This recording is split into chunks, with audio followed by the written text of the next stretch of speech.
Hello everyone, আসসালামু আলাইকুম। সবাই কেমন আছেন? আশা করি সবাই ভালো আছেন। চলে আসলাম নতুন আরেকটা ভিডিও নিয়ে। তো আজকে আমি একটু লং ভিডিও করতেছি। তো আশা করি সবাই লং ভিডিওটা দেখার চেষ্টা করবেন, দেখে কমেন্ট করার চেষ্টা করবেন। আসলে আমরা যদি ভিডিও না দেখি, অর্ধেক দেখি, সেটা কিন্তু ফেসবুক অবশ্যই বুঝতে পারে। আসলে আমরা সবাই চেষ্টা করব ভিডিওটা দেখে তারপরে কমেন্ট করার জন্য। তো আমি এখানে রান্না করতেছি কাঁচা টমেটো দিয়ে, তেজপাতা দিয়ে, আলু দিয়ে মাছ রান্না করব। তো প্রথমে আমি একটু হালকা ভেজে নিচ্ছি, বেশি ভাজবো না, কারণ হচ্ছে টমেটোর কালারটা নষ্ট হয়ে যাবে। সবুজ কালারটা থাকলে আসলে ভালো লাগবে দেখতে। তো আমি হালকা হালকা করে ভেজে নিচ্ছি, পেঁয়াজটা দিয়ে একটু ভেজে নিচ্ছি। তারপরে এখানে দিয়ে দিচ্ছি মশলা, হলুদ, মরিচ, ধনিয়া, লবণ। লবণের কালার মরিচের কালারটা অনেক লাল। এটা হচ্ছে রাঁধুনি মরিচের গুঁড়া, সেজন্য কালারটা অনেক বেশি লাল। এই জন্য আমার সবজির কালারটা একটু চেঞ্জ হয়ে গেছে। আমি চাচ্ছিলাম যে কালারটা যেন আর একটু সুন্দর হয়।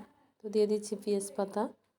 পেঁয়াজ পাতাটা দিলে সবুজ কালার, সবুজ টমেটো, সবুজ পেঁয়াজ পাতা, তো সুন্দর একটা কালার আসবে তরকারি। টমেটো, পেঁয়াজ পাতা, আলু, নতুন আলু দিয়ে, বেগুন দিয়ে, শুটকি দিয়ে রান্না করলে আমার খুব ভালো লাগে। মাছের তরকারি থেকে অনেক বেশি ভালো লাগে আমার শুটকি তরকারি। আপনারা কে কে খেয়েছেন শুটকি তরকারি রান্না করে এইভাবে, অবশ্যই জানাবেন। তো আমার তরকারিটা কষানো হয়ে গেছে। অনেকে আছে আসলে ফলো আনফলো করে দেয়।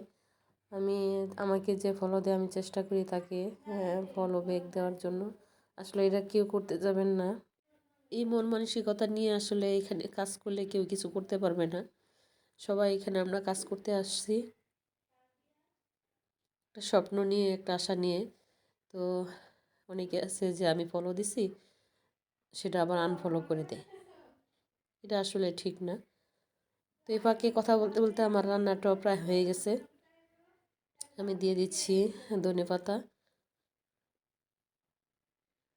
তো আমার তরকারিটা কেমন হলো অবশ্যই জানাবেন। তো সবাই ভালো থাকবেন, সবাই সবার পাশে থাকবেন, সবাইকে সাপোর্ট করবেন। সবাই ভালো থাকবেন। আল্লাহ হাফেজ।